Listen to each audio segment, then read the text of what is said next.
গান বাজনার উদ্যোগ সবাই নিতে পারে, কিন্তু এইরকম ওয়াজ মাহফিলের উদ্যোগ কয়জনই বা নিতে পারে? বলছিলাম বিটগঞ্জ হবিপুর নয়াবাড়ির কথা। বর্তমান যুগে এসে অন্যরা যেভাবে উরুস গান বাজনায় লিপ্ত থাকে, ওইদিকে তারা তাদের পূর্বপুরুষদের রুহের মাগফিরাত কামনায় ওয়াজ মাহফিলের উদ্যোগ নেন। বিগত কয়েক বছর ধরে তারা এই আয়োজন করে আসছেন। প্রত্যেক বছরের মতো এই বছরও তারা তাদের সাধ্য এবং সামর্থ্য অনুযায়ী আয়োজন করেন। আর এই বছরের প্রধান অতিথি হিসেবে তাফসির পেশ করেছেন আমাদের সিলেটি বক্তা হযরত মাওলানা বদরুল ইসলাম চন্ডিপুরি। তিনি সিলেটি ভাষা খুব মজার এবং হাসির ঘটনা নিয়ে আলোচনা করেন। আমার কাছে ওনার আলোচনা খুবই ভালো লাগে। আপনাদের কাছে কেমন লাগে কমেন্টের মাধ্যমে জানিয়ে দিবেন।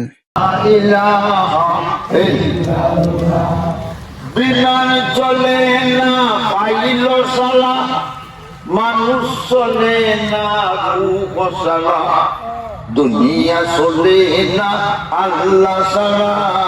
লা ইলাহা ইল্লাল্লাহ, জুড়ে লা ইলাহা ইল্লাল্লাহ, লা ইলাহা ইল্লাল্লাহ। বাগানে প্রেম হয় গোপনে, কুরআন মানো জীবনে, বেঁকে যাবে মরণে।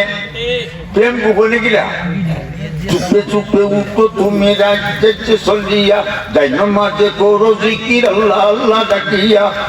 আল্লাহ আল্লাহ জিকির যখন করিবে, কলবে তালা নিশ্চয় তোমার দিদি খুলিবে। কলবে তালা যখন তোমার খুলিবে, প্রেম সাগরের ঢেউ তরঙ্গে সাঁতার তুমি কাটিবে। বুঝল প্রেম। আর আমরা দেশে প্রেম আর একটা ভূমিকা গাই, প্রেম না গুন্ডামি।